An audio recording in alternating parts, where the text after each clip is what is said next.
The galactic hegemony had ruled for 12,000 years, with the smug self-assurance of beings who'd never faced a serious challenge. That's the problem with being top dog for millennia. You start believing your own propaganda. The 7 founding species, collectively nicknamed the Severed, for their charming habit of removing the limbs of dissidents, maintained their power through a delightful combination of advanced technology and good old-fashioned tyranny. Order through strength, peace through compliance, went their insufferable motto, plastered across every spaceport, colony, and mining operation from the Cygnus Arm to the Outer Rim. The translation varied depending on who you asked, but most subjugated species interpreted it as "shut up and do what we say." At the pinnacle of this cosmic pyramid scheme sat the Jril, 6-limbed methane breathers with translucent exoskeletons that revealed their constantly pulsating nervous systems, an evolutionary quirk they'd transformed into an art form. Watching a Jril diplomat's neural pathways flash during negotiations was considered high entertainment among the elite. The diplomatic corps called it transparent politics. Everyone else called it flashy bullshit. The Jril commanded the most formidable fleet in known space, the Judgment Armada. Their flagships, massive constructs of living metal and crystalline intelligence, could reduce a planet's crust to slag with casual precision. The rest of the Severed brought their own specialties to the table. The Vol with their reality-warping mathematics, the Tulaxians with their mind-altering biochemistry, the Grath whose bodies served as living weapons laboratories. Together they formed an unassailable power block that had crushed every uprising for longer than most species had been capable of interstellar travel. That was until a routine survey of an unremarkable yellow star, in an unremarkable spiral arm, encountered something remarkable. "It appears to be a Class 4 civilization," reported Survey Commander Thrax Nil to the Hegemony Council, "confined to their homeworld and a few orbital installations. Primitive FTL theories, minimal weapons capability." "Species designation?" asked High Counselor Zixvar, barely paying attention as her neural pathways glowed with patterns, indicating she was simultaneously reviewing trade agreements with 3 other star systems. "They call themselves humans, bipedal oxygen breathers, carbon-based, nothing particularly noteworthy in their physiology." "Resource potential." This from Counselor Drasmore, whose species' only contribution to galactic civilization was their relentless exploitation of everything they encountered. "Moderate. The planet has substantial water reserves and biodiversity. The natives have already depleted many mineral resources. Add them to the assimilation schedule," Zixvar concluded with a dismissive neural flicker. "Low priority. Perhaps in a century or 2. And that would have been that. Another forgettable footnote in the grand ledger of the hegemony's expansion. Just another world to eventually strip mine. Another species to eventually subjugate. But 3 standard cycles later, an automated hegemony probe vanished near the human homeworld. Then another. Then a scout ship. Someone was picking off hegemony assets with surprising efficiency for a primitive species. "Likely a fluke," assured Military Director Kravik Sul.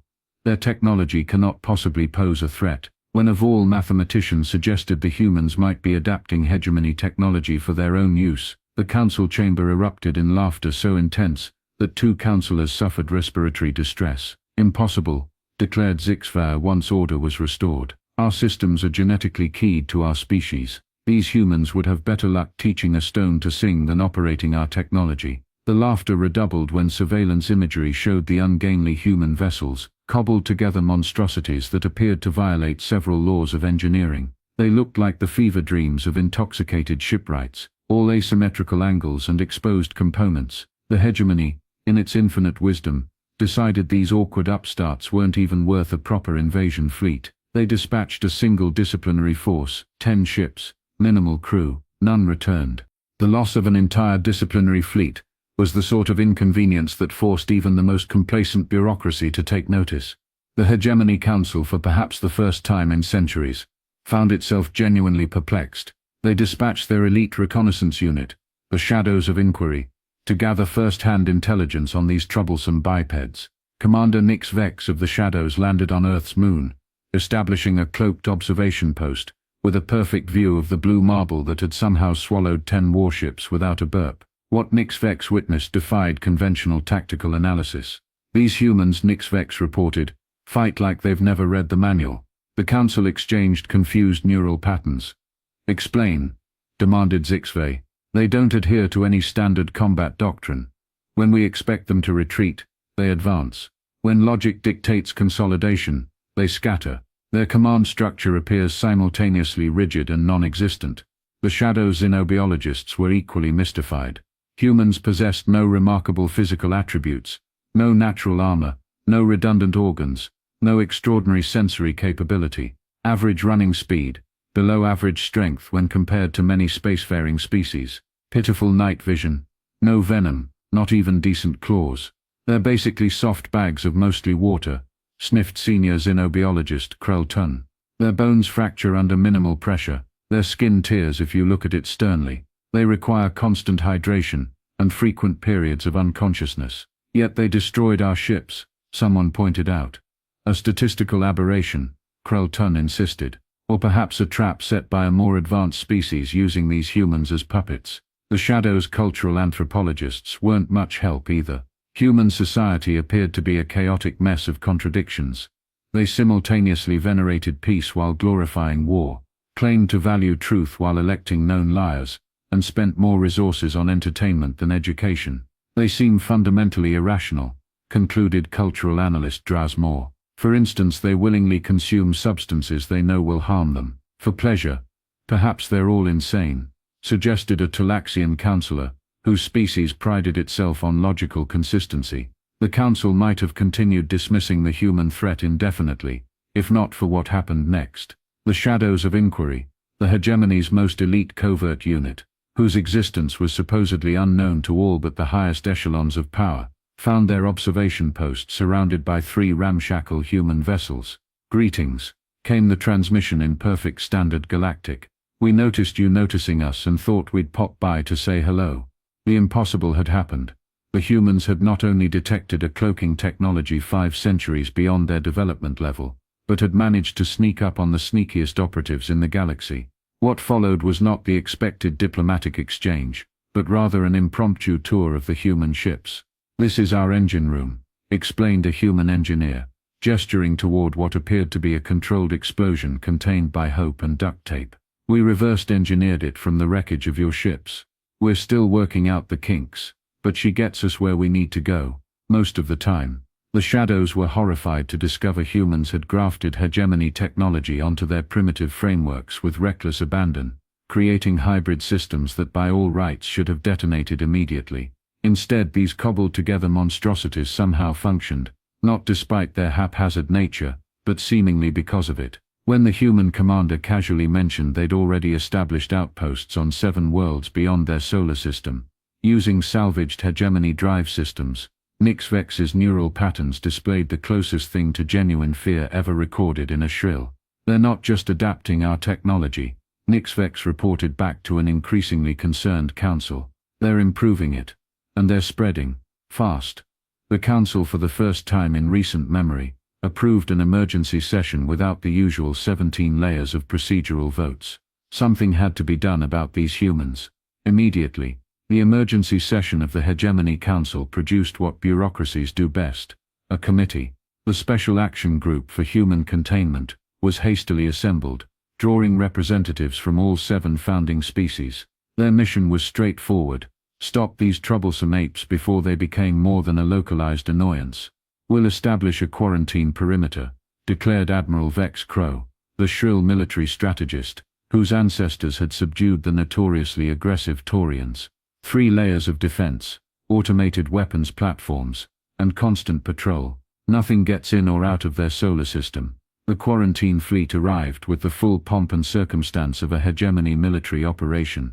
200 warships arranged in the traditional spear formation, designed to impress upon primitives the futility of resistance. The humans responded by not being there. "What do you mean they're gone?" demanded Admiral Vex Crow when the initial scan showed Earth apparently abandoned. "The planet remains populated," reported his sensor officer, "but we detect no orbital infrastructure, no spacecraft, no defense systems, nothing to quarantine." When the fleet's advanced scouts investigated further, they found something genuinely alarming. The humans had indeed vacated their immediate stellar vicinity, by burrowing. Not literally through space, of course, but through something the hegemony had long considered merely theoretical, subspace dimensionality. Using bizarre modifications of captured Vol technology, Humans had somehow punched temporary corridors through the underlayer of reality itself, bypassing normal space entirely. "This is impossible," sputtered a Vaal mathematician, when presented with recovered human equations. "Their mathematics are fundamentally flawed. They've ignored critical dimensional constants. The mathematician trailed off, neural patterns shifting rapidly, as comprehension dawned. "They've created math that shouldn't work," he whispered. "And yet it does." Meanwhile, colonies established by humans began appearing in supposedly secure systems. Unlike the methodical expansion of traditional species who terraformed planets to exacting standards before settlement, humans seemed content with good enough, establishing outposts in the most inhospitable conditions imaginable. "They're living on a methane ice world," reported an incredulous Chulaxian observer. "Without terraforming, they've built pressurized domes and tunnels, and they're mining resources while wearing what appear to be glorified fabric bags to keep their atmosphere in." The Council could no longer dismiss these developments, especially when analysis revealed that while the hegemony had been arranging committees and filling out the proper forms for military action, humans had established contact with 17 subjugated species. Not just contact, they were trading with them. Worse, they were sharing technology. This violates Regulation 773b subsection 44.2 regarding technological transfer to protectorate species, complained a regulatory official, whose name nobody could remember. "I'm more concerned that they've given the pranks functional shield technology," countered Military Director Kravexul, "the same pranks who have attempted rebellion 3 times in the last century." What truly unsettled the hegemony wasn't just human technological adaptation, but their apparent immunity to the hegemony's most reliable method of control, the compliance field. This subtle psionic technology had kept thousands of worlds docile for centuries, dampening aggressive impulses and promoting acceptance of authority. "The fields simply don't affect them," confirmed a Chulaxian researcher. "Their neural architecture processes the signals differently. Instead of becoming compliant, they become..." He hesitated. "They become what?" demanded Zaxva, irritated. "Or amused." One test subject started humming what they called elevator music when exposed to maximum field strength. As reports flooded in about human expansion and technological leaps, cultural analysts identified what might be humanity's most dangerous trait: their inexplicable ability to form alliances with species who traditionally despised each other. "They're diplomats who fight, warriors who philosophize, and merchants who give things away," complained one analyst. "They make no sense." The Hegemony Council reached an unprecedented consensus. More aggressive measures were required. The time for containment was over. The humans needed to be eliminated. The Judgment Armada, assembled at the edge of what military analysts had designated the human expansion zone. 500 capital ships, 2,000 support vessels, and the pride of the Hegemony fleet, the inexorable consequence, a planet killer, whose very existence violated several interstellar treaties that the Hegemony itself had written. Grand Admiral Zorvnak, veteran of 17 successful extinction campaigns, commanded from its bridge. "We will eradicate these humans with overwhelming force," Zorvnak announced to his assembled commanders. "This operation has been allotted 3 standard cycles. I expect it to require only 1. The Intelligence Division had located a significant human colony on Proxima Centauri. This would be the first demonstration of hegemony resolve, a swift decapitation strike, followed by systematic elimination of human outposts. The battle plan was meticulous, drawing on 12 millennia of military doctrine perfected across thousands of conflicts. "What a shame nobody told the humans they were supposed to lose." "Contact," barked the sensor officer, as the fleet emerged from hyperspace. Multiple signatures, everywhere. Instead of finding a single vulnerable colony, the Armada had warped directly into a carefully prepared killbox. Human ships appeared from behind moons, within gas-giant atmospheres, and most disturbingly, directly behind the Hegemony vessels where no ship could possibly have been hiding. "Impossible," muttered Zorvnak as proximity alarms screamed across the bridge. "They couldn't have known we were coming, but they had." Later analysis would reveal the humans had not developed advanced prediction algorithms or infiltrated Hegemony communications.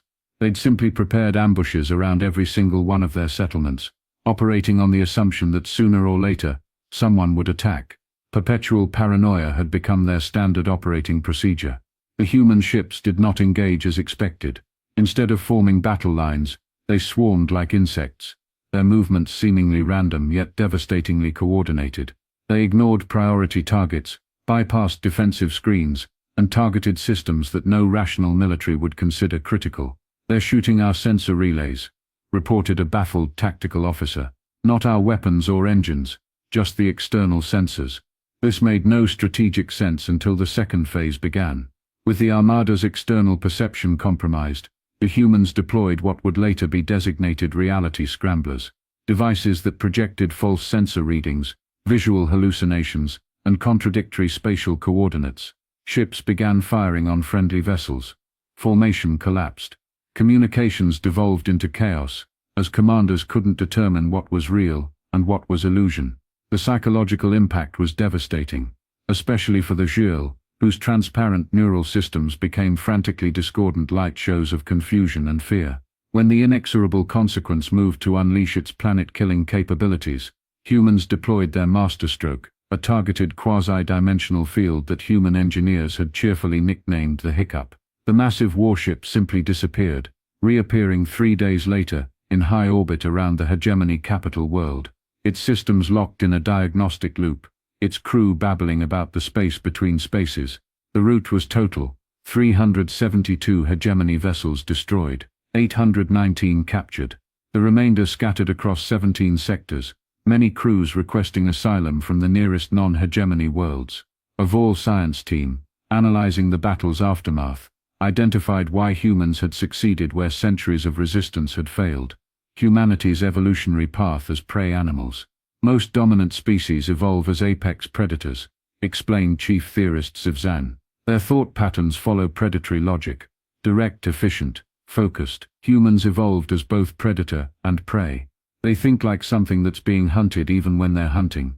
This created cognitive patterns no hegemony tactical system could predict: simultaneously strategic and reactive, paranoid and audacious, logical and intuitive.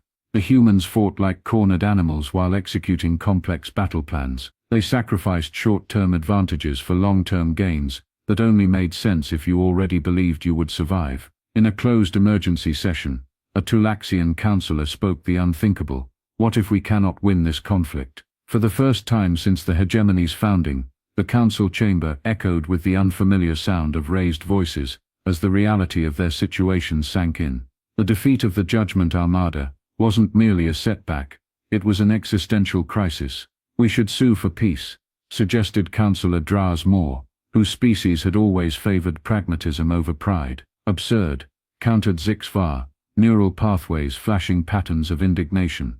"We do not negotiate with primitives. These primitives just destroyed half our fleet," someone muttered. Before the council could reach any consensus, the decision was made for them. Simultaneous reports flooded in from across hegemony space. Humans were on the move. Not retreat, not defensive consolidation, but a full-scale offensive. The Compliance Directorate headquarters on Rigel 6 found itself surrounded by human vessels that had apparently been there for days, disguised as maintenance stations. The Vol Mathematical Institute, birthplace of the equations that made modern warfare possible, awoke to find human engineers casually strolling its hallways, examining artifacts as if visiting a museum. Most shocking of all, the Zhil homeworld's orbital defense grid, the most sophisticated planetary shield in known space, simply shut down. Investigation revealed that its operating system had been rewritten 3 months earlier. By whom? The access logs showed impossible timestamps dating back centuries. "They've developed time manipulation," feared one analyst. "Worse," corrected another.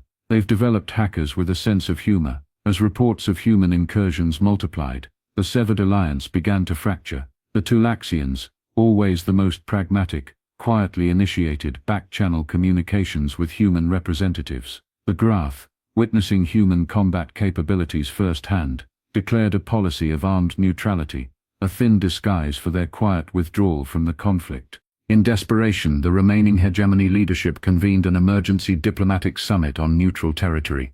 The humans accepted with suspicious enthusiasm. The diplomatic corps spent weeks preparing for this crucial negotiation, developing elaborate protocols, drafting statements of measured capitulation disguised as magnanimous cooperation, and rehearsing face-saving gestures. The human delegation arrived 5 minutes late, refused the ceremonial greeting, and immediately asked where they could get coffee. "We'll make this simple," announced the human representative, a silver-haired woman whose casual posture belied her razor-sharp gaze. "Stop shooting at us, free your subjugated worlds, and we'll consider the matter closed." "This is highly irregular," stammered the Jural Prime Negotiator. "There are procedures for interspecies conflict resolution. Treaties must be drafted, concessions formalized, reparations calculated." "Yeah, we're not really into the whole bureaucratic thing," interrupted the human. "Let me be clear, this isn't a negotiation, it's a courtesy call." To demonstrate their point, the human delegation activated a holographic display showing real-time imagery of human forces throughout hegemony space. The scope was staggering.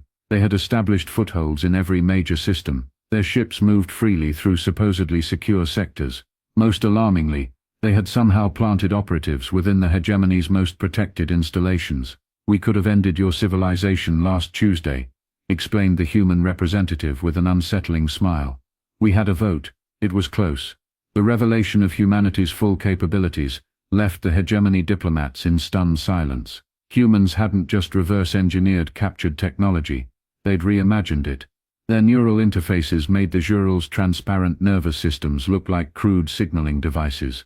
Their applications of Vol mathematics had taken theoretical concepts and transformed them into practical technologies that the Vol themselves had deemed impossible. Most disturbing was their mastery of dimensional engineering. The humans casually mentioned their discovery of 17 subspace layers, each with unique properties that could be harnessed for everything from communication to weapon systems. The hegemony had only theorized the existence of 3 such layers. As the diplomatic summit concluded without a formal agreement, the human representative delivered a final observation. "You've ruled through fear for thousands of years. How does it feel to be on the other side?" Following the diplomatic debacle, the Hegemony Council convened in their most secure facility, a bunker deep within an unnamed moon, supposedly undetectable by any known technology. The irony of the galaxy's most powerful government, hiding like fugitives, was lost on no one, especially when they discovered a handwritten note on the conference table reading, "We know you're here too. We have no choice," declared Zixvar, her neural patterns subdued, the once brilliant flashes now dim pulses of resignation. "We must activate the Omega Protocol." A collective shudder passed through the Council. The Omega Protocol, the hegemony's doomsday option, had never been more than a theoretical contingency. It would link all severed military assets into a single hive mind, sacrificing individual ship crews to achieve perfect strategic coordination. The cost would be horrific. Millions of minds burned out, entire species destabilized. But it might be enough to drive back the human threat. The calculations show a 62% chance of success, offered a Vol mathematician, not mentioning that the same calculations showed a 38% chance of catastrophic failure that would collapse the hegemony entirely. As preparations for the Omega Protocol began, the hegemony leadership prepared one final diplomatic effort, not a negotiation, but a formal plea for mercy, something unprecedented in 12,000 years of hegemony history. The ceremony was conducted with all the pomp and circumstance the severed could muster. In the ancient hall of submission on the Jural homeworld, before representatives of every spacefaring species, High Counselor Zixvar performed the ritual of supplication. "In recognition of your demonstrated power," she intoned, "neural pathways forced into the humiliating pattern of surrender, we formally request your clemency. The hegemony acknowledges humanity's superior position and asks for terms that will allow our civilization to continue." The human delegation, looking profoundly uncomfortable with the theatrics, exchanged glances. "Look," said their representative, a stocky man with graying temples who'd introduced himself as just a history professor. "We appreciate the gesture, but this really isn't necessary. We don't want your surrender or your supplication." He paused, surveying the ornate hall with its murals depicting the hegemony's previous conquests. "Throughout human history, we've seen empires rise and fall. The powerful subjugate the weak, telling themselves it's the natural order. Then the tables turn, and the cycle begins again. We were hoping to break that cycle, not perpetuate it."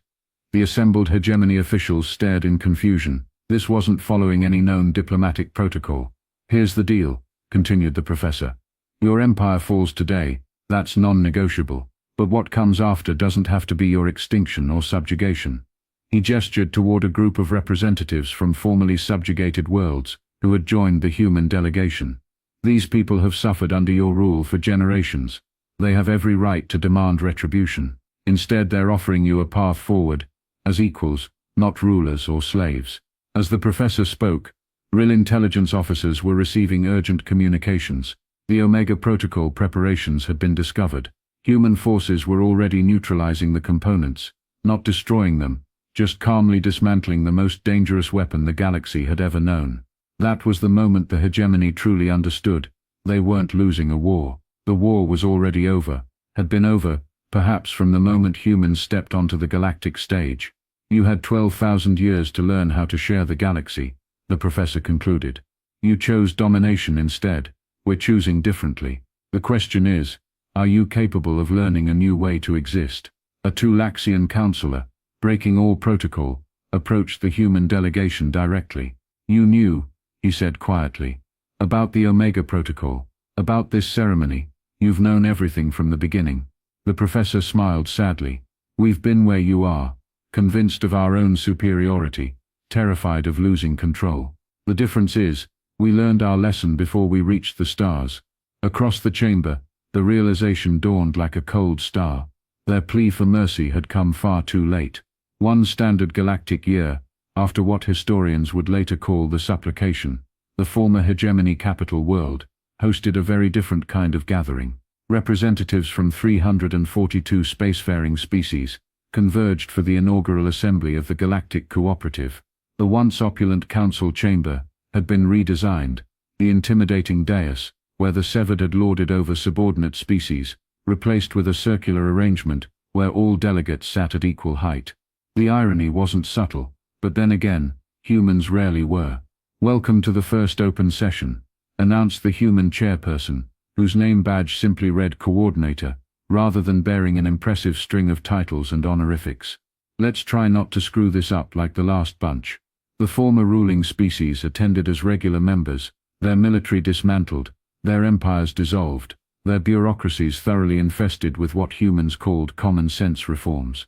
The Zhril, in particular, struggled with their diminished status, their neural patterns displaying what xenopsychologists identified as cosmic sulking. Most surprising to the former hegemony officials was humanity's refusal to assume direct control. Despite possessing overwhelming military superiority and technologies that bordered on the mystical, humans seemed genuinely uninterested in empire building. "We've got enough problems managing ourselves," explained a human diplomat, when questioned about this peculiar restraint. "The last thing we need is the administrative headache of running a galaxy. Do you have any idea how much paperwork that would involve?" This attitude baffled the Xril, whose entire civilization was built around the accumulation and exercise of power. A former high counselor, now serving as a junior trade representative, cornered a human scientist at a reception. "I don't understand," he admitted, neural pathways pulsing with confusion. "You could rule everything. Why don't you?" The scientist considered this while sampling an hors d'oeuvre with obvious displeasure. "We've found something more interesting than domination," she replied. "Collaboration. Turns out, when you let different species pursue their own paths, they come up with solutions you'd never imagine. The pranks have revolutionized our understanding of quantum entanglement. The Vorlon, who your people classified as primitive, have artistic traditions that are transforming our architecture." She gestured around the room where former enemies engaged in animated discussions, sharing ideas rather than exchanging threats.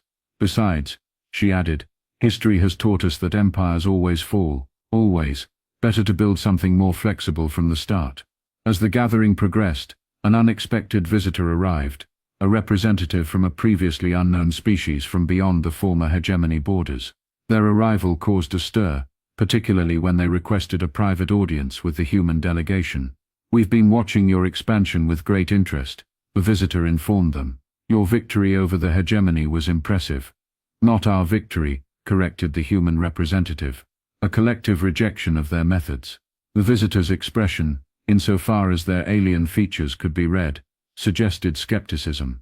"Nevertheless, my civilization believes you represent a potential threat to galactic stability. Your technological advancement rate is concerning." The human delegation exchanged glances, a silent communication that didn't require transparent neural systems. That sounds familiar, remarked one, a smile playing at the corners of her mouth. Indeed, replied the visitor. We would like to discuss containment measures. And so the cycle threatened to begin anew: fear breeding control, control breeding resistance. But this time something was different. This time humanity had already learned the lesson the hard way. Before we continue this conversation, said the human representative, sliding a data crystal across the table, you might want to review this assessment of your own civilization. We've taken the liberty of identifying 17 critical vulnerabilities in your defense systems, economic structure, and social cohesion. The visitor stared at the crystal, then back at the human's pleasant smiles. Order through strength, peace through compliance, wasn't going to work this time around. Not when the supposedly primitive species had been several steps ahead all along.